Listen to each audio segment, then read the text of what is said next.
이야기들을 나눠보겠습니다. 일단은 통계 숫자로 한번 최근 들어서의 어떤 마을의 변화를 한번 숫자를 통해서 한번 보도록 하겠습니다. 우리 보면은 상주 경상 전국적인 것도 마찬가지인데요. 그 지방 소멸이라고 얘기 많이 들어보죠. TV 같은 데서요. 그래서 특히 이제 수도권이라든지 큰 대도시 빼고는 인구가 줄어들고 있는 것이 지금의 현실이고, 특히 농촌 같은 경우는 더 심각하죠. 경상북도도 인구가 계속 10년 사이에 줄어들고 있고요. 상주시도 10만에서 이제 여기는 이제 2017년도 자료인데 벌써 10만이 꺾여서 이제 9만으로 꺾였죠. 모동면도 마찬가지로 10년 전에 한 2,800여 명이었는데 지금 한 2,700여 명 정도 매년 아무튼 줄어가는 것이 현실입니다. 근데 저희 마을 이제 19개리 이제 모동면의 마을 중에 저희 마을 같은 경우 통계상으로 잡힌 인구입니다. 2008년도에 123명이었는데 작년도 2018년도 기준으로 한 152명. 지금 현재 157명 정도 됩니다. 그러니까 행정상으로 잡힌 인구니까 뭐 주소만 여기 걸쳐놓으신 분들도 사실 농촌에 많아서 그건 이제 허실이긴 한데, 그만큼 아무튼 자연적으로 뭐 이제 딴 데로 이사 가시거나 돌아가신 분 빼고도 계속적으로 인구가 유입해가고 있고 인구가 늘어나고 있는 마을이다라는 것을 통계로도 지금 보여주고 있습니다.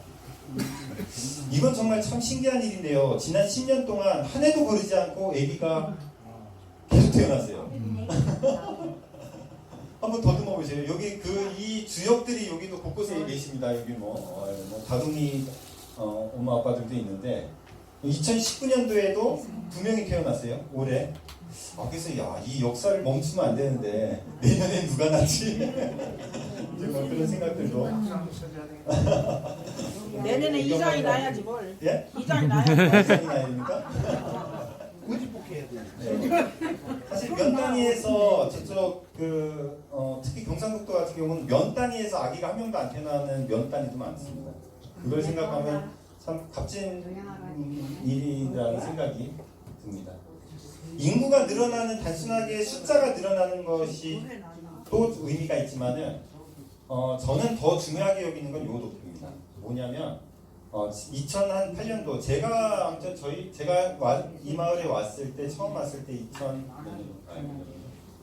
아무튼 한 15년 정도 됐는데, 그때만 하더라도 아무튼 뭐 60, 70대 중심의 어르신 세대 중심의 마을이었고 젊은 사람들이 상대적으로 굉장히 적었던 마을이었는데, 지금은 그래도 밸런스를 어느 정도 맞춰 나가고 있습니다.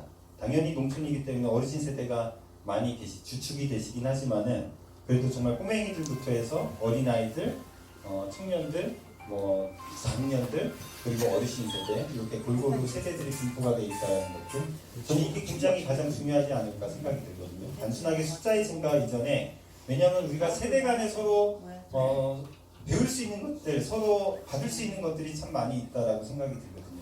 우리가 회의하다 보면 꼬맹이들 막 시끄럽게 하면 정말 뭐 회의가 진행이 안 되고 답답하지만은 그 아이들이 있기 때문에 마을에 또 활력이 또 그 역할을 하고 있는 것이고, 어르신들도 뭐 기력이 없으신 어르신들도 정말 지금까지 마을을 지켜오셨던, 역사를 지켜오셨던 연륜들, 그런 것들을 정말 무시할 수가 없거든요. 그러니까 아이들은 아이들대로, 청년들은 청년들대로, 어르신들은 어르신대로 그 세대만이 갖고 있는 힘들이 있고 역량들이 있고 서로 또 마을 안에서 역할들이 있다라고 저는 생각이 들기 때문에 이런 어떤 세대가 골고루 분포가 되어 있다는 건 되게 중요한 것 같습니다. 저는 이 마을에 온 지가 한 15년, 귀농한 지 한 21년 정도 됐는데 20년 이전의 농촌 마을은 사실 잘 몰라요. 근데 어르신들이 한번 기억을 해보셔요. 70년대, 80년대 보면 바글바글 했다라고 저는 재우 형님 항상 그 얘기 하시거든요. 신흥에서 버스가 딱 종점에서 그 장날 딱 버스 종점하면은 여기 뭐 정량리에서 뭐 만원 버스가 돼가지고 다 못 타가지고 뭐 노은계에서 실려갔다라는 얘기도 저는 들으면서 저도 경험해보지 못했던 그 농촌 마을의 옛날 모습들이 완전히 우리가 회복할 수는 없을지라도 어느 정도 정말 꼬맹이들부터 해서 어르신 세대가 골고루 사는 마을이 다시 돌아가야 되지 않을까. 저는 이제 그것이 되게 중요하게 여기는 개인적으로 그런 생각입니다. 이건 뭐 우리들의 자랑인 거죠. 상도 그래도 꽤 많이 받았던 것 같습니다. 2015년도 뭐 귀농하기 좋은 마을 상주시에서 받고요. 그리고 뭐 농림축산식품부에서 귀농귀촌 우수마을, 그리고 이건 정말 뭐 대대의 우리의 마을의 명예죠. 행복마을 콘테스트 대통령상을 받고요. 그리고 올해 연도에는 농림부 마을 만들기 사업 선정이 돼서 아무튼 5억 사업이 내년에 시작이 될 것입니다. 한 해 한 해 뭔가 변화돼가는 인구들도 늘어나고 세대들도 균형들이 맞춰나가고 여러 가지 또 외부에서 또 인정받아지는 어떤 모습들, 그런 것들이 뭐 어떻게 보면은 뭐 항상 우리가 마을이라는 것이 좋은 점만 당연히 있을 수는 없고 이 안에서도 여러 가지 어려움들도 있고 문제점도 있고 뭐 싸움도 일어나고 여러 가지 있지만은 그럼에도 불구하고 큰 흐름 속에서 이런 변화들이 있었다라는 것들은 굉장히 소중한 변화다라고 생각이 듭니다. 최근 우리 마을 어떤 모습들 한번 다시 정리해서 보면요. 아무튼 대보름잔치 어렵긴 어려운데 매년 그래도 꾸준하게 챙겨서 오고 정말 이제는 모든 면에서 어떻게 보면 저희 마을만 이렇게 대대적으로 하게 되는 그런 어떤 전통이 되어 가고 있고요. 뭐 마을 풍물패도 다시 복원해서 마을 행사 때 그래도 아주 기량들을 또 뽐내주시고 있고요. 재작년, 작년 2회 동안 마을 현장 토론, 정말 특히 이제 작년 같은 경우 두 번째 하는 거니까는 조금 사실은 좀 썰렁한 부분이 있었긴 했지만 재작년도에 처음 할 때 같은 경우 그 열기는 저는 잊지 못할 것 같습니다. 네, 그런 얘기들 많이 했었고요. 다른 마을들도 탐방하면서 배울 수 있는 것들, 버스에서 돌아오면서 어르신 중에 누가 저한테 이제 우리 이장이 최고인 줄 알았더니 전국적으로 이렇게 잘하는 마을들이 많네요. 막 분발하라고 막 그렇게 말씀을 들었던 기억이 납니다. 여기 저는 이 말 너무 좋거든요. 그렇구나, 회의 약속. 그래서 사실 이제 마을 회의를 하다 보면 큰 목소리 나는 경우들도 많고 또 이제 마을에 어떻게 보면 목소리 크신 분이 또 좌지우지하는 경우들도 있는데 많이 변했다는 생각이 듭니다. 여전히 뭐 지금도 뭐 그런 게 아예 없다? 그러진 않지만은 그래도 어느 정도 민주적인 규칙과 절차들을 하나씩 배워가고 있다는 생각도 들고 없었던 아무튼 마을 정관들을 다시 정리를 해서 아무튼 정리들도 했었고요. 마을 땅을 사면서도 이런 앞으로의 마을 재산들이 늘어가면 늘어날수록 사실은 여러 가지 분쟁의 소지들이 있을 것 같아서 마을 임원들이 다 각서를 썼죠. 인감까지 첨부해가지고 소유할 수 없고 개인화할 수 없고 모든 것들이 마을회에 기속된다라고 다 각서들을 썼었고요. 어설프지만 아무튼 뭐 임원 공고도 해서 뭐 선출도 하는 과정들도 연습하면서 지금 조금씩 훈련들을 해나가고 있습니다. 어르신들이 아무튼 아이들을 보시면서 어떤 마음이실지 모르겠지만 저는 마을의 미래를 보고 있다라고 저는 생각이 들거든요. 물론 지금 살고 있는 우리 아이들이 열이면 다 우리 마을에 남을 거다라고 생각지는 않습니다. 일부는 또 도시에 가서 살 아이들도 있고 그 중에 또 남을 아이들도 있는데 새로 들어오는 젊은 친구들, 귀농자, 귀촌자뿐만 아니라 저는 제가 이장이다 보니까요. 그 명절 때 여기 이제 고향을 두신 이제 자제분들 있잖아요. 도시에서 이제 오셔가지고 내가 언젠가 들어올 테니까 그때까지 마을 잘 지키고 있어 달라고 부탁을 해주시는 분들 많이 만나거든요. 그만큼 외지에서 아마 쌩까 모르는 귀농자들도 들어오지만은 저는 여기에 이제 고향을 두고 있는 자제분들도 조금씩 마을이 변해가고 있고 살만한 곳이 되어가고 있구나라는 인식들을 하고 계신 것이다라는 생각이 들어서 그런 말씀 드릴 때마다 굉장히 기분이 좋습니다. 네. 어떤 우리 마을이라는 표현들을 많이 쓰시고 나가셔서 또 많이 자랑들 하셔서 나가면 아무튼 저도 칭찬을 많이 받게 되어서 되게 감사하게 생각하고 있습니다. 예. 명민체육대회 우리 대상 받았을 때 1등 했을 때 사진이요. 예. 이 사진은 뭐 볼 때마다 감격입니다. 우리 투박한 우리 경상도 사나이들이 막 부여잡고 눈물을 흘렸던 아무튼 다들 수고 많으셔서 아주 큰 성과를 얻을 수 있었었죠. 어떻게 보면 아까 같이 이제 성공의 경험, 그것이 개인의 경험이 아니라 공동체적으로 마을 전체의 어떤 승리의 경험들을 해나가는 것들도 굉장히 중요한 것 같습니다. 왜냐하면 자신감이 생기거든요. 우리가 이만큼 하니까 이게 이렇게 될 수가 있는 거구나라고 생각이 들어지고 그러면 우리가 뭔가를 또 해볼 수 있지 않을까? 그런 자신감들이 생긴다라는 것들이 굉장히 소중한 것 같고요. 그래서 바로 이제 상금받은 3천만 원과 함께 마을 앞으로의 사업을 위해서 또 여러분들 많은 또 이렇게 십시일반 마음을 모아주시고 돈을 모아주셔가지고 또 마을 부지도 구입을 해서 하나씩 하나씩 모양새들이 지금 그래도 갖춰나가고 있는 그런 중에 있습니다. 2019년도 올해 모습만 간단하게 보더라도 지난 겨울에 이제 성격 유형 검사를 했었고요. 어르신들 치매 예방 교실 진행이 잘 됐었죠. 근데 굉장히 참석하신 어르신들이 정말 만족도가 높았다는 생각이 들고 저는 더 기분이 좋았던 거는 마지막 날에 수료식 날에 이 어르신들 중에 누가 그래서 부자분이 그러시나? 이거 계속 이렇게 모이는 것이 좋으니까 지금 이렇게 보조받아서 지원받아서 이렇게 모임 아니더라도 김장김치 끝나고 노래교실 같은 거 우리들끼리 할 테니까 이장 조금 도와달라고 말씀을 하셨거든요. 그래서 그런 자발적인 모임들, 마을 안에서 누군가의 또 이제 도움을 받을 때도 필요하지만은 자발적으로 뭔가 이렇게 모임들이 이루어지고 만남들이 이루어져 가는 것들이 되게 소중하다라고 그렇게 생각을 했었습니다. 좋으나 나쁘나 이게 참 마을 동반 고생 많으셨는데 욕도 많이 먹고 왜 이런 걸 시작해가지고 아무튼 고생도 많으셨는데 그래도 한 해 수업 잘 거뒀고요. 감사하게 생각합니다. 내년에는 안 할 거니까요. 걱정하지 마시고요. 아무튼 고생 너무 많이 했어요. 네, 그때 마을기농학교도 해서 아무튼 마을 단체적으로 행사도 한번 해봤었습니다. 저는 개인적으로 올해 가장 개인적으로 의미 있게 와닿는 게 관광장입니다. 그러니까 어르신들 제가 마을이 준 아이들을 위한 선물이라고 제목을 달았는데 사실 주도한 거는 제가 이제 주도는 했긴 했지만은 주도한 게 중요한 게 아니고요. 이거 관광장이 농촌 마을에 생긴다는 것을 그냥 자연스럽게 받아주시고 인정해 주신 마을의 분위기가 있다라는 거는 정말 저는 다른 마을에 이게 없다라고 생각이 들거든요. 다 그때 설치하신다고 할 때 다 기꺼이 당연하게 받아주셨고 우리 마을 세대 중에 어르신 세대만 있는 것이 아니라 아까 말했던 아이들 세대들도 있고 아이들 세대들도 배려를 받아야 된다는 것들에 대해서 인정을 해주셨다는 생각이 들어서 저는 이 관광장이 굉장히 감사하게 생각합니다. 위원장님이 또 힘을 많이 써주셔가지고 설치를 그렇게 또 할 수 있었죠. 그래서 여러 세대가 우리가 살고 있다라는 것들 그것을 상징하는 어떤 의미가 담겼다라고 생각을 합니다. 네.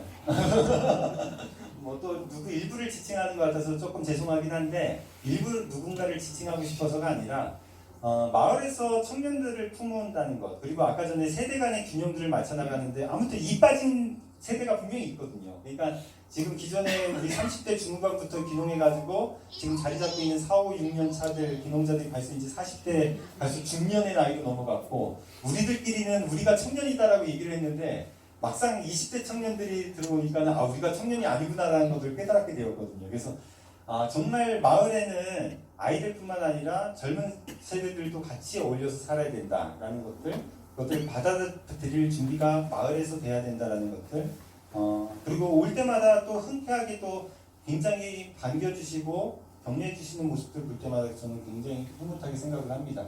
그래서 한 해 살이도 그래도 무사히 마쳤고요. 또 한 달 살이로 또 들어온 또 청년도 있고. 그러니까 한 달 살이기 때문에 한 달이 어떻게 될지 몰라요. 안 볼 수도 있어요. 그렇지만 그게 또 1년 살이가 될 수도 있고 10년 살이가 될 수도 평생 살이가 될 수도 있는데 아무도 모르기 때문에 그런 어떤 가능성을 두고 우리가 아무튼 사람을 맞이한다는 것들 되게 의미 있다고 생각을 합니다.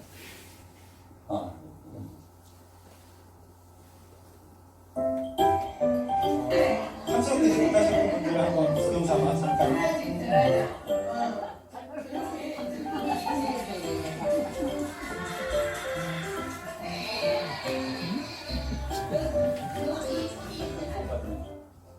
네, 그냥 짤막하게 한번 어떻게 우리가 5번 정도 웃음 치료하고 또 이제 비누 만들기 과정 했는데 결국 못 보여드렸네요. 네. 그러면 이제 왜 이런 활동들을 하느냐? 저는 사실은 저한테 직접적으로 그렇게 말씀하시는 분들도 많으세요. 이 농촌 바빠 죽겠는데 왜 사람 귀찮게 자꾸 모이라 그러냐? 그런 얘기도 많이 듣거든요. 근데 왜 이렇게 자꾸 모여야 되느냐? 저는 이게 이게 조금 공부를 해보니까요. 사회적 자본이라는 단어를 쓰더라고요. 제 말이 아니고요. 아무튼 자본이라는 거는 뭔가를 할 수 있는 힘인 거잖아요. 이게 물질적인 자본 같은 경우는 돈이 자본일 수 있고, 그리고 눈에 보이는 자본이라고 하면 뭐 건물이 될 수도 있고 시설이 될 수도 있고. 그런데 문제는 뭐냐면 이 사회적 자본이란 건요, 눈에 보이지 않는 것들이에요. 보면은 공동체 안에 이렇게 끈끈하게 이렇게 묶어주는 어떤 관계성, 뭐라고 해야 될까요? 신뢰. 여러분들 차 끌고 다니면서 마을이나 면 다니면서 차 문 잠그고 다니시는 분 계세요? 키 그냥 집어넣고 그냥 일 보시잖아요. 면 단위 정도에서는. 그건 왜 그럴 수 있죠? 도시에서는 꿈도 꾸지 못하는 일들이거든요. 내가 키를 꽂아놔도 차를 훔쳐갈 사람이 없다라는 믿음이 있다라는 거거든요. 마을에 뭐 집 문 안 잠그고 다니시는 분들 많잖아요. 그 믿음이 있는 거예요. 그러니까 문을 잠그는 에너지를 안 써도 되는 정도의 그런 분위기가 농촌에 기본적으로 있는데, 그런 눈에 보이지 않는 어떤 그런 서로 간에 눈에 보이지 않는 신뢰들, 서로 잘해주려고 하는 호의 의식들, 이런 것들을 계속적으로 우리가 키워나가야 된다는 거예요. 왜냐하면 이런 것들이 눈에 보이지 않는 힘들이 있어야지만 그 다음에 눈에 보이는 사업을 할 수 있다는 거거든요. 그러니까 눈에 보이는 사업들은 우리가 지금 몇 번 우리가 경험해봤지만 마을 여러 가지 사업들을 통해서 추진해 나가면 돼요. 그래서 뭐 건물을 안 칠 수도 있고 뭘 할 수도 있고 저것도 할 수 있는데, 중요한 것들은 그것들을 유지하기 위해서는 눈에 보이지 않는 힘이 필요하거든요. 근데 그거는 이장 혼자의 열정이 아니고 주민들 간에 서로 이렇게 끈끈하게 묶어주는 어떤 연대의식들, 아니면 서로 신뢰들, 저 사람이 나를 해코지 않고 우리가 함께 했을 때 함께 뭔가를 같이 힘을 합쳐서 해나갈 수 있을 것이다 라는 어떤 그런 주민들 간에 눈에 보이지 않는 그런 끈끈한 어떤 눈에 보이지 않는 것들이 있어야지만 사업들이 가능하기 때문에 자꾸 귀찮게 보이시라고 하고 뭐 하는 겁니다. 그래서 조금 이해를 해주시면 좋을 것 같고요. 농촌 살리를 하면서 특히 이제 최근 들어서 제가 몇 가지 이제 물음들을 가졌던, 이제 본격적으로 이제 말씀을 드려야 되는 것들인데, 개인 이제 생각들이 드는 게 몇 가지 그냥 단편적으로 말씀을 드리겠습니다.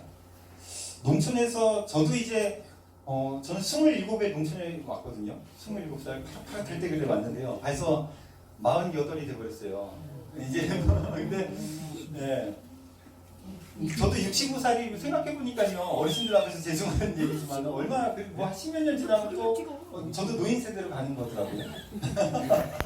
그렇게 다 연세들 드시고 지금 이 자리에 다 계신 건데, 노후를 맞이한다는 것이 무엇일까 요즘 많이 그런 생각들이 듭니다. 그래서 어르신들이 어떤 생각들을 갖고 계실까 굉장히 관심들이 많은데, 근데 무엇보다도 가장 안타까운 게 뭐냐면, 이제 보통 남자들보다 여자분들이 오래 사시잖아요. 그러니까 이제 혼자 사시는 할아버지보다는 아무튼 혼자 계신 아주머니, 혼자 계시는 아주머니들이 보통 농촌에 많은데, 저희 마을도 마찬가지죠. 이제 혼자 계시다가 기력이 이제 좀 쇠하시면 갑자기 없어지세요. 어디로 없어지세요? 자제분들이 어디 이렇게 적당한 이제 요양원을 보통 가고, 그렇게 되고 그냥 끝나더라고요, 거기서요. 그러면서 그게 참 되게 안타까웠습니다. 근데 가능성을 본 건 뭐냐면, 도시와 농촌을 이렇게 두 개를 비교를 했을 때 도시의 어르신들, 저희 부모님도 도시에 계시거든요. 근데 똑같은 연세를 놓고 보면은 도시 어르신들은 하실 수 있는 게 정말 거의 없어요. 근데 농촌의 어르신들은 정말 능력들이 좋으셔요. 자기가 할 수 있는 일들도 많고, 그리고 거기서 소일거리를 통해서 또 수입들도 얻으시기도 하고요. 자기 앞들이 넉넉하게 해서 또 명절 때 또 손자들, 손녀들 또 챙겨주는 재미를 또 사시기도 하고, 훨씬 더 도시의 어르신들보다 훨씬 더 독립적이고 주체적이시고 힘이 있다라는 것들을 많이 느꼈었거든요. 그러면서 이제 저희 마을에는 어떻게 보면 젊은 사람들이 이제 계속 들어오는데, 이렇게 보시면은 여기서 한번 보셔요. 딱 쭉 둘러보세요. 젊은 사람들, 새로 들어온 사람들 중에 농사를 제일 잘 지는 사람을 한번 쳐다봐 주세요. 형수야. 김영수. 장영하는데 왜 이렇게 벌써 인정받아 버렸네. 아무도 저를 쳐다보진 않으시네요. 보면은 아무튼간에 농사에 싹수가 있는 또 젊은 친구들도 분명히 있어요. 그런데 앞만 봐도 농사에 뭔가 제가 쟤네들이 해낼 수 있을까 미심쩍어 보이는 친구들도 꽤 있어요. 그렇죠? 아무튼 그 친구들이 그런데 이야기 뭐 이렇게 술 한잔하면서 얘기를 해보면은 도시에서 그냥 뭐 할 일 없어서 내려온 친구들이 한 명도 없거든요. 다 자기 역량들 갖고 자기 전문직을 하다가 다 내려왔는데 때로는 농사에 또 잘하는 친구들도 있고 때로는 농사에 안 맞아서 버벅거리는 친구들도 있습니다. 저를 포함해서요. 근데 아무튼 그런 재능들이 잘 살려질 수 있는 마을이면 좋겠다라는 생각이 드는 거예요. 그러니까 농촌이라는 곳이 농사꾼만 필요할까? 그럼 거꾸로 한번 질문을 던져보는 거죠. 우리가 대다수 한 90% 넘게 농사를 짓고 사니까 그게 당연한 것처럼 여기지만은 그러면 농촌에 농사꾼만 있으면 행복할까? 전 또 그렇게 생각하지 않거든요. 머리가 가진 사람도 필요하고 장사하는 사람도 필요하고 뭐 여러 종류의 사람들이 사실은 농촌 우리 지역에 다 골고루 필요한데 그런 사람 그런 역할들을 할 수 있는 자기의 어떤 재능들을 갖고 역할들을 할 수 있는 사람들을 또 우리 마을에서 또 키워줄 수 있으면 좋겠다라는 생각들도 한편으로 또 들었습니다. 그래서 특히 장사하는 사람 나 하나 생기지. 전방 하나 좀 차려주면 좋을 것 같은데요. 응? 네. 나 운전할 줄 몰라서. 그래서 이제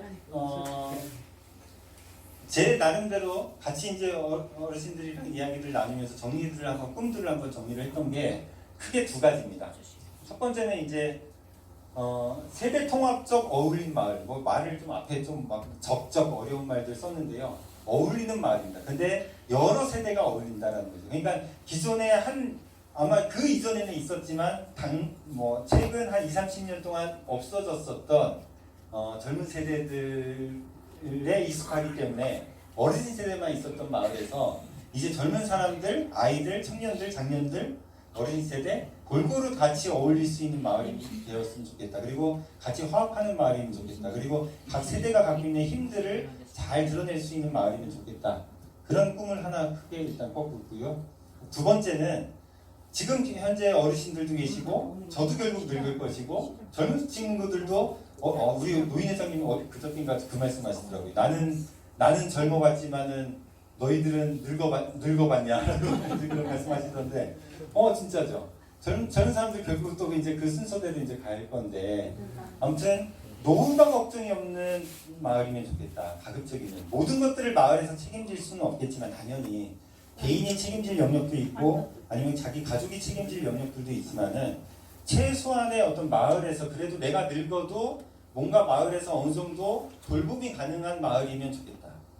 그러면 지금 막 열심히 사는 것들도 조금 헐렁하게 살 수도 있고 그럴 수 있지 않을까? 이제 그런 막연하지만 그런 상상들을 하기 시작했습니다.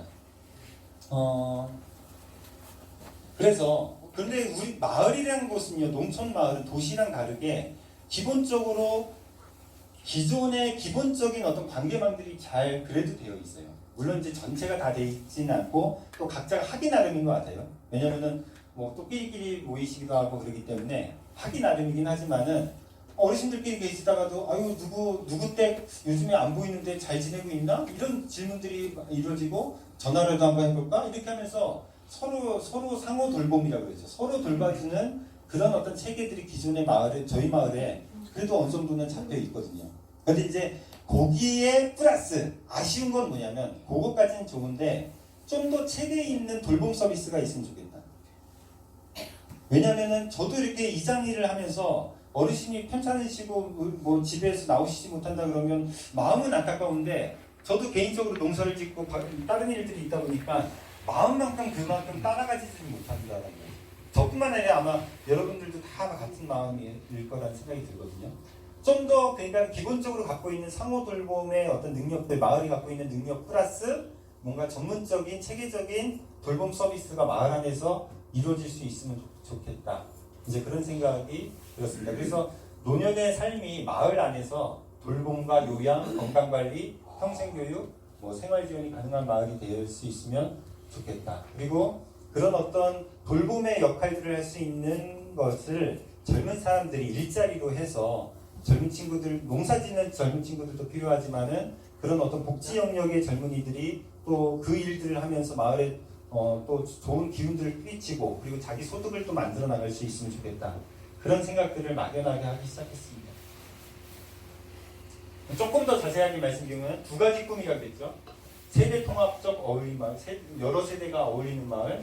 두 번째 노후 걱정 돌봄 마을인데, 첫 번째 이제 여러 세대가 어울리는 마을에 대해서 조금 더 말씀을 드리면, 아까 다 말씀드렸던 겁니다.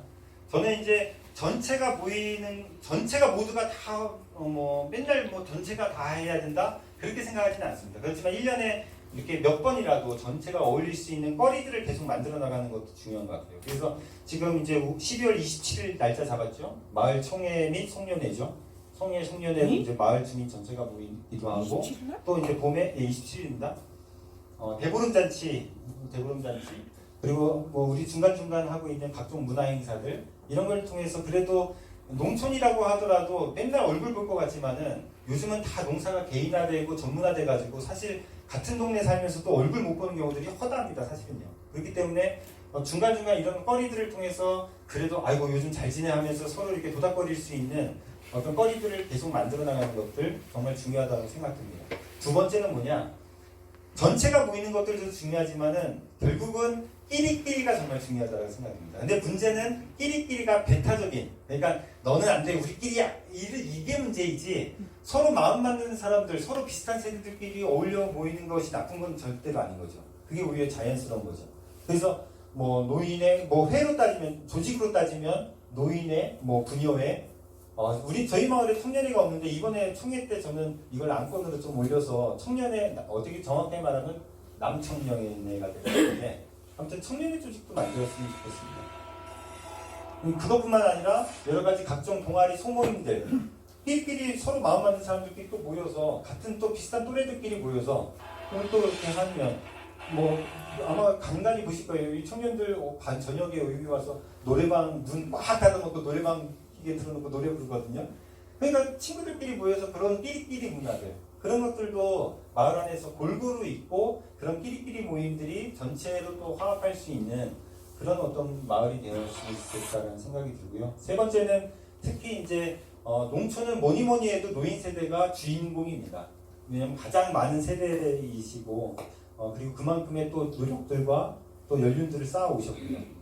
그렇지만은 새로 이제 정말 아까 말한 건강한 마을이 되기 위해서는 특히 아이들이나 청소년들, 청년들에 대한 배려가 저는 있으면 좋겠다. 지금도 넉넉하게 해주고 계시지만은 앞으로의 미래를 위해서 아이들과 청년들을 키워주는 마을이 되었으면 좋겠다. 그래서 앞으로 뭐 마을 사업 중에 어떻게 될지 모르겠지만 조금만 방 한 칸이라도 내서 정말 아기들 있는 엄마들 모여서 편하게 서로 이렇게 수다 떨고 뭐 모임도 할 수 있는 공동육아 공간도 하나 좀 차려지면 좋을 것 같고요. 그리고 요즘에 뭐 맨날 요즘에 집 없을까요? 방 없을까요? 제가 맨날 어른들 만나면 여쭤보는 게 그건데 요 근래 꽤 지금 새로 인사드렸던 청년들 굉장히 많았거든요.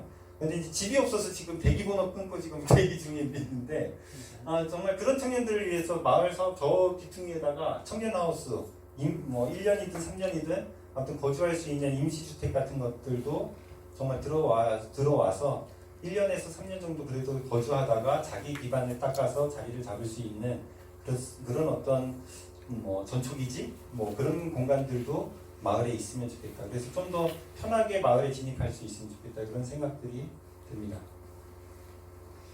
두 번째는 이제 노후 걱정 없는 돌봄 마을 요거인데요. 요게 이제 고민거리입니다. 제가 말씀은 해놓고도 고민거리입니다. 다시 정리해서 말씀드리면은 기존에 갖고 계셔요. 어느 정도는 서로 돌봐주는 마을 농촌 문화 저희 마을에도 있고 또 상호 이렇게 끼리끼리들도 잘 형성되어 있습니다. 근데 이제 그거 플러스 뭔가 전문적인 서로 돌봄 서비스가 마을 안에서 있었으면 좋겠다라는 바람에서 이제 시작이 되었는데 여기서 이제 요거를 한번 잠깐 팁처럼 공부를 해야 될 것 같아요. 이거는 어르신들도 아셔야 되고요. 지금 노인 세대가 아니더라도 젊은 사람들도 자기 부모님이라든지 대상자가 되기 때문에 이 부분은 조금 공부를 하시는 게 굉장히 중요합니다. 노인 장기 요양보험이라고 들어보셨죠? 들어보셨을까? 이게 이름이 되게 어려워요. 사실은요. 되게 어려운데 지금 여러분들 지금 의료보험 다 한 달에 한 번씩 요금 내시잖아요. 뭐 지로용지로 맨날 자동이체 하니까는 얼마가 언제 빠져나가는지 모르게 빠져나가고 있습니다. 근데 그 의료보험 건강보험이요, 건강보험 용지에 보면 요 노인 장기요양보험 요금이 같이 빠져나가고 있어요. 아셔요? 8.5% 정도가 빠져나갑니다. 그러니까 내가 만약에 10만 원을 낸다, 건강보험료를 한 달에 10만 원 낸다, 그러면 얼마예요? 8,500원 정도의 장기요양보험을 지금 여러분들 다 내고 계십니다. 그 말은 뭐냐면 다 누구나 이 혜택을 받을 수 어느 자격 조건이 되면 받을 수 있으시다는 거예요. 누구나. 이제 이게 어떤 국가에서 사회 안전망으로 어르신 세대가 노후의 삶이 갑자기 이제 경제력이 없고 활동력이 떨어졌을 때 갖춰진 국가 안전망이거든요. 사회 보장 안전망이거든요. 근데 흔히 아까 말씀드렸듯이 조금 사시다가 기력이 쇠하시면 갑자기 자제분들이 어디 요양원으로 보내드리는 것이 요 장기요양보험 제도를 통해서 보내드리는 거예요. 자, 그럼 이게 어떤 건가? 보통 그러니까 질병, 그러니까 뭔가 아프시거나 아니면은 연세가 많아서 고령으로 인해서 일상생활이 힘드신 경우 그 어르신들에게 사회적 서비스를 제공하는 사회보장제도입니다. 그런데 65세 이상만 그럼 가능하냐? 아니에요. 65세 이하도 요즘에 뇌와 관련된 질환으로 갑자기 쓰러지시는 분들도 상당히 많으십니다. 그래서 65세 이하라고 하더라도 노인성 질환을 가지신 분들도 마찬가지로 똑같이 혜택을 받을 수가 있어요. 이런 어떤 제도인데 두 가지 종류가 있습니다. 이거는 조금 이거는 살이 되고 피가 되니까 딱 집중하셔야 돼요. 장기요양보험이 물 좀 부탁드릴게요. 재가급여와 시설급여로 두 가지로 크게 나눕니다. 근데 말이 어려워요. 저도 이거 입에 안 붙어가지고 아무튼 1년 동안 아무튼 제 나름대로 아무튼 공부를 했는데 일단은 그냥 들으셔요. 재가급여와 시설급여가 있습니다. 재가급여는 뭐냐면 집에서 서비스를 받을 수 있는 거예요. 내가 지금 살고 있는 기존의 집에서. 시설급여는 뭐냐? 집을 떠나서 전문적인 소위 말하는 요양원이나 요양병원 이런 곳에 이제 몸을 완전히 위탁하는 것을 시설급여라고 합니다. 요 두 가지로 크게 나눌 수가 있어요. 근데 보통 보면은 재가급여, 그러니까 내가 집에서 받을 수 있는 서비스예요. 그 중에 보면은 뭐 방문요양, 여러분들 저희 마을에는 방문요양 받으신 분이 지금 계시나? 지금 없으세요? 아마 저번에 차순근 아주머니 그때 몇 번 받으셨던 걸로 제가 기억하거든요.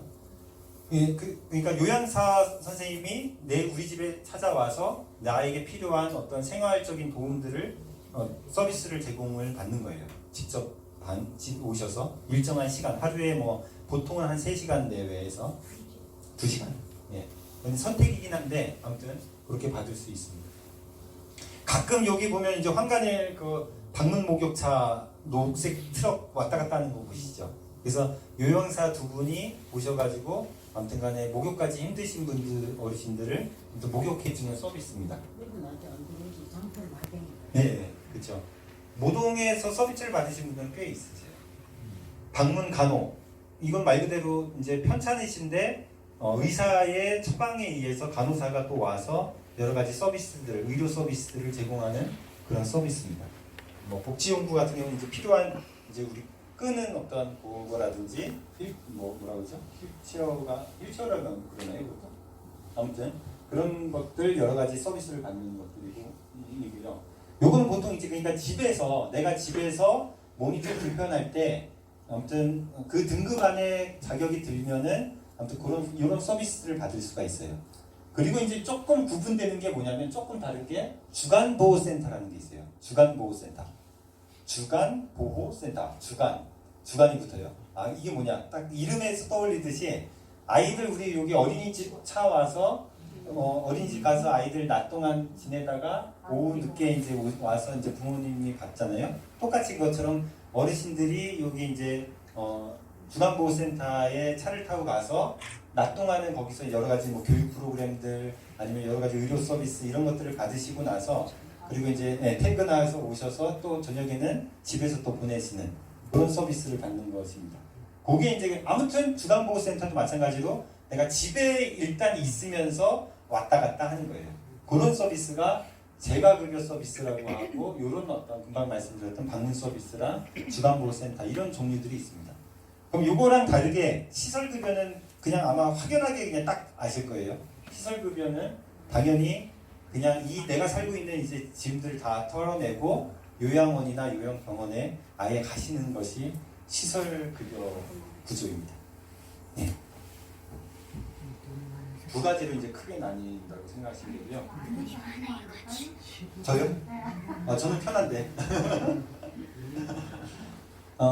근데 이 서비스들을 받기 위해서는 등급에 들어야 돼요. 그래서 국가에서는 1등급에서 5등급까지 이제 등급을 나눠서 이 어르신이 얼마큼 몸이 편찮으신지 거동하시기 힘든지를 판단을 합니다.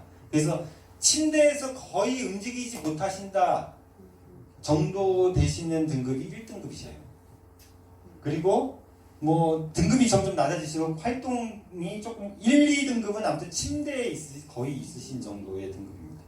그리고 3등급, 4등급, 5등급은 조금만 옆에서 부축해드리고 도움을 드리면은 자기 생활들을 조금 해나가실 수 있는 정도의 등급이라고 일단은 그냥 퉁 쳐서 생각하시면 됩니다. 더 자세한 내용들은 있긴 하지만은 그리고 5등급 같은 경우는 특히 치매 등급이라고 보통 그랬어요. 그래서 2018년도 전까지 5등급까지 있었습니다. 근데 이번 정권 들어와서 인지지원 등급이 하나가 더 추가가 됐어요. 요건 이제 치매 초기 단계까지 돌봄 서비스를 하겠다라고 의지를 표명해서 6등급이라기보다는 아무튼 인지지원 등급이라는 표현을 쓰고 있습니다. 그런데 지금 이제 이걸 왜 말씀을 드렸냐? 이 노인 장기 요양보험은 아무튼간에 어느 정도 해당 사항이 있으면 누구나 이제 앞으로 혜택을 받을 수 있는 제도인데 이런 국가적인 시스템 자체가 복지 시스템이 마을 단위로 아무튼간에 들어올 수 있으면 좋겠다. 왜냐? 맨날 그냥 갑자기 생판 모르는 곳에 가서 정말 낯선 곳에 가는 것이 아니라 평생을 보셨던 이웃들과 함께 마지막 생을 내가 조금만 도움만 더 받으면은 그래도 지금의 기존의 삶을 유지할 수 있고 지속할 수 있다라고 하면 훨씬 더 좋지 않겠는가? 그런 생각이 들었던 거예요. 그래서 여기서부터 이제 제안을 제가 드리는 거예요. 이제부터는 여기까지 이제 정보고요. 이제 제가 제안을 드리는 건데 저도 결정을 못 하겠어요. 그래서 이제 크게 세 가지로 나눠서 이제 말씀을 드릴 거예요. 그러면 이 국가 시스템이 이 어떻게 보면 복지 시스템이 아무튼 마을 단위에까지 들어오려고 하면 어떤 방법이 있을까를 이제 고민들을 해야 되는데 결국은 이 시스템이 들어오기 위해서는 두 가지가 필요합니다. 하나는 재원, 돈이 필요하겠죠 당연히요. 그리고 두 번째는 인력이 필요합니다. 아무튼 그것이 필요한데 일단은 제가 제목을 달아봤습니다. 마을형 노인 주간보호센터. 그러니까 주간보호센터가 마을형으로 마을 안에 들어오는 형태인 거예요. 만약에 제가 일단은 가장 마을 입장에서 여러 가지 측면에서 제일 좋은 것이 이 형태이지 않을까라고 일단은 첫 번째 제안으로 한번 뽑아봤습니다. 그래서 주간보호센터가 마을에 들어오는 형태인데 그러니까 아까 말씀드렸던 생활 어떤 뭐 지원이라든지 어떤 육체적인 지원이라든지 그런 어떤 돌봄과 요양이 기본적으로 이루어질 거고요. 거기에 이제 주간보호센터에는 간호사가 한 명이 항상 있습니다. 어떤 어떤 의료 서비스, 간호 서비스들을 받을 수 있고요. 보통 주간보호센터에서는 이 두 가지가 이제 가장 중점입니다. 근데 이제 마을형이라고 얘기했을 때 이번에 우리 치매 예방 교실 같은 것들도 해봤듯이 그런 어떤 교육에 대한 열의가 저는 어르신들도 굉장히 높다라는 것들을 이번에도 굉장히 많이 느꼈거든요. 우리가 평생 배워야 된다라는 생각을 했던 거예요. 그 배운다라는 게 막 거창하게 막 수학 공식 이런 게 아니라 우리가 할 수 있는 여러 가지 아무튼 활동들을 하고 같이 모여서 그런 프로그램들 속에서 아무튼간에 우리가 그랬을 때 치매도 진짜 덜 걸리는 거고요. 그런 어떤 평생교육 시스템까지 마을 안에 들어올 수 있으면 좋겠다라는 생각이 들고, 이거는 정말 현실적으로 정말 이게 가능할지 그냥 막연한 꿈이긴 하지만은, 저는 마을에서 이렇게 어르신들 보면 뭐 정말 이렇게 몇 단위 한번 나가실 때도 정말 버스 시간 맞추셔야 되고 돌아오시는 시간 맞추셔야 되고, 아니면 뭐 형광등이 나갔는데 뭔가 또 젊은 사람들한테 아쉬운 소리 하셔야 되고, 막 그런 어떤 생활적인 어려움들이, 그런 어떤 마을에 누군가가 전문적인 인력이 그런 어떤 가려운 데를 긁어줄 수 있는 사람이 마을 안에 누군가 있으면 좋겠다. 정말 좋겠다. 그런 생각들이 저는 들거든요. 저도 초기에는 굉장히 열심히 잘했었다고 생각이 드는데, 바깥으로 놔둘다 보니까는 사실 이 부분도 굉장히 못하고 있거든요. 제가 죄송하고 송구해서 이런 역할이 마을 안에서 시스템적으로 있었으면 정말 좋겠다라는 생각이 드는데, 어떤 이런 주간보호센터에서 나오는 잉여의 어떤 수입을 구조 속에서 이런 것까지 같이 뽑아낼 수 있으면 정말 좋겠다, 이제 그런 생각들이 들었습니다. 그랬을 때 요것들과 함께 뭐가 같이 생기냐면, 청년층의 일자리가 또 같이 만들어지는 효과가 있어요. 그것도 몇 명? 청년층 일자리가요, 예를 들면 이따가 예를 들겠지만 17명 정도의 17명 어르신을 돌보는 주간보호센터를 운영하기 위해서는요 7명의 정직원이 필요합니다. 사회복지사, 요양사, 간호사, 뭐 조리원, 뭐 아무튼 등등 해가지고 7명의 일자리가 만들어집니다. 마을 단위에서 7명의 일자리가 만들어낼 수 있는 것, 저는 어디에도 그게 쉽지 않다고 생각이 드는데, 이 구조 안에서 만약에 가능하다면 일단은 상상이니까 막 상상을 그려보는 거예요. 되는 안 되는 거는 나중 문제고, 된다고만 하면 일자리를 만들어낼 수 있다. 그런 생각이 하나가 들었고요. 또 하나는 뭐냐면, 아무튼 간에 얼마가 됐든지 간에 수익을 낼 수 있다고 전제를 했을 때 그 수익을 다시 마을에 활용할 수 있다는 거예요. 특히 어떤 영역? 복지 영역으로. 그래서 아까 말했던 어떤 그 마을에 있는 주간보호센터에 입소하시는 어르신들에게 주어지는 어떤 기본적인 서비스들이 있을 거고요. 그거 외에도 입소하지 않아도 마을 주민이면 당연히 받을 수 있는 그런 서비스들을 여기서 나오는 수익 구조로 해서 생활 지원을 할 수 있는 인력까지 만들어낼 수 있으면 정말 좋겠다. 그런 바람들이 있습니다. 그리고 뭐 아무튼 주간보호센터 만들면은 그 안에 뭐 물리치료실이라든지 거창하게 또 공간들이 나오거든요. 그런 것들은 마을 주민들도 같이 활용할 수 있게끔 마을에서 운영하는 거니까, 마을이 주민이니까 개인이 주인이 아니라, 그런 생각들이 상상을 한번 해봤습니다. 성벽은 개인 사업 형태는 아니다라고 저는 생각합니다.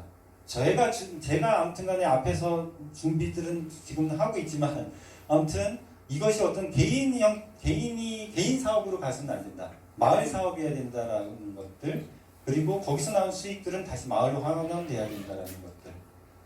그게 이제 정말 중요한 성격이고요. 그래서 형식 같은 경우도 뭐 사회적 협동조합이 될지 어떤 형태가 될지 그건 좀 더 전문가한테 의뢰를 해봐야 되겠지만, 그런 어떤 법인 형태로 해서 그래서 마을에서 그런 어떤 일하는 분들을 고용하는 형태로 그렇게 가야 되지 않을까? 더 나아가서는 뭐 시설장부터 해가지고 뭐 사회복지사, 요양사 뭐 여러 있지만은 뭐 월급은 다 똑같이 안 된다라든지, 그거는 이제 우리가 정하면 되는 거거든요. 아무튼 그거는 이제 자세한 것들은 나중 문제이지만 그런 상상들도 해봤습니다.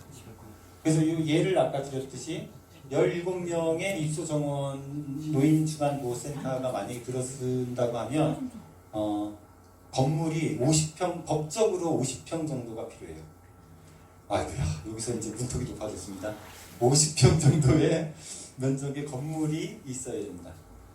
더 입소 정원을 늘리려고 그러면 더 당연히 넓어져야 되고요. 뭐 어르신 한 명당 몇 점 몇 제곱미터 뭐 법적 기준들이 다 있어요. 그리고 정직원이 7명 정도가 필요합니다. 시설장, 복지사, 간호사, 요양사, 조리사, 사무원, 뭐 운전기사, 뭐 예를 들어서 등등 역할을 해줄 수 있는 분들이 또 필요합니다. 그런 분들도 있어서 처음에는 저는 마을 요양원도 생각을 해서 막 그림을 그려봤는데 현실적인 어려움들이 굉장히 많다라는 생각이 들었고, 그 이유가 하나 있었고 또 한 가지는 농촌의 어르신들이 실질적으로 자기 주거 공간들, 자기 생활 공간을 떠나서 뭔가 이렇게 따로 하는 거에 대해서 그렇게 반겨하시지 않다는 것들을 제가 몇몇 분들을 여쭤보면서 알게 됐거든요. 그러니까 자기 생활, 자기 공간들, 자기 생활들을 하면서 조금 보조를 받을 수 있는 정도가 가장 현실적으로 농촌에서 가장 이상적이지 않을까. 이제 그래서 주간보호센터를 일단은 헷갈리실 수도 있어요. 자, 두 번째 제안은 방문요양센터예요. 방문요양센터. 만약에 아까 말했던 일환으로 주간보호센터가 현실적으로 아까 같은 만약에 말씀하신 문제점으로 인해서 현실적으로 우리말이 안 될 것 같아. 아니면 아까 말했던 이것이 가능하기 위해서는 인력과 재원이 필요한데 암만 돈을 긁어 모아도 이 돈을 만들 수는 없을 것 같아. 그러면 뭐 좀 후진을 해야 되겠죠. 무조건 앞질러 나갈 수는 없으니까.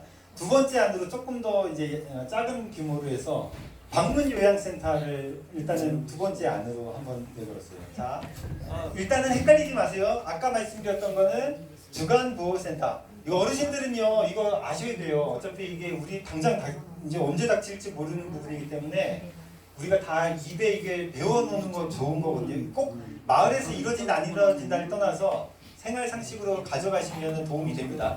자 따라해 보세요. 주간보호센터. 주간보호센터. 헷갈리시니까 제가 말씀드린 거예요. 두 번째는 방문요양센터. 방문요양센터는요, 말 그대로 방문을 하는 아까 전에 방문요양, 방문간호, 방문목욕 이런 서비스를 제공하는 사무실이라고 생각하면 됩니다. 법적 기준도요 5평 건물가 있습니다.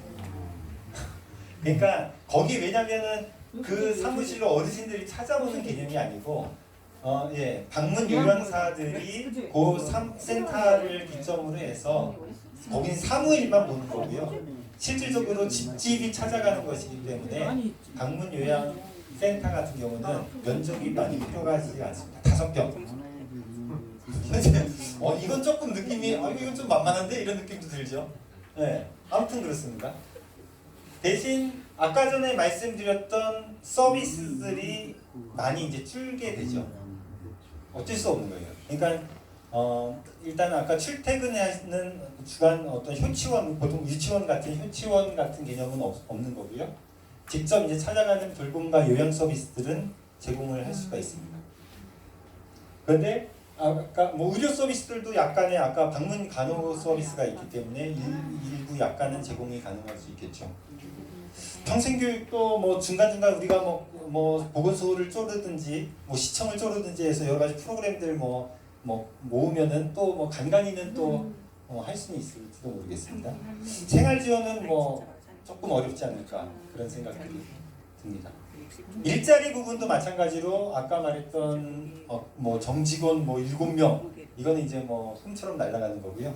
실질적으로 이제 요양보호사들이 여기를 거점으로 해서 활동들을 하게 되는 그런 분위기가 됩니다.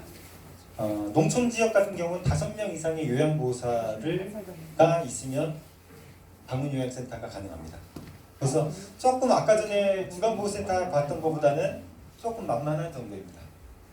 이런 것들도 있다. 그리고 어떻게 보면 요거부터 시작하다가 우리 역량들이 조금 더 커졌어요. 그럼 주간보호센터로 그때 가서 뭐 건물을 늘리든지 뭐 그렇게 할 수도 있습니다.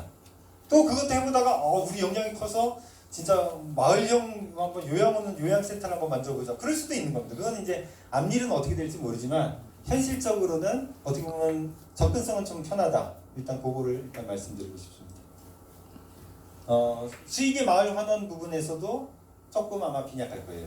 많은 수익들은 많이 나지는 않을 텐데 요양사들을 몇 명을 운영을 하느냐에 따라서 이건 수익 구조가 많이 다르다고 얘기를 들었습니다. 성격은 마찬가지로 똑같습니다. 개인 사업 아닙니다. 저희는 마을 공공형으로 어떤 식으로든 뭐 1,000원이 이익이 나더라도 마을로 환원하는 구조로 가야 된다. 자, 일단은 기본이고요. 똑같이 이것도 형태도 개인 명의가 아니라 어떤 식으로든 법인명 명의로 해야 된다는 거죠. 5명 이상 노인 방문요양센터를 운영하기 위해서는 5평 면적 그리고 요양사 5명만 있으면 시작할 수도 있습니다. 인력은 지금 뭐 사회복지사 공부하는 젊은 세대들도 있고요. 요양사 자격증도 딸 준비하고 있고 뭐 그러고 있습니다. 아무튼 근데 그럼 첫 번째 아까 남은 게 재원 돈이 결국은 필요한데 아까 전에 지방보세를 만들기 위해서는 몇 평의 건물이 필요하다고 아까 17평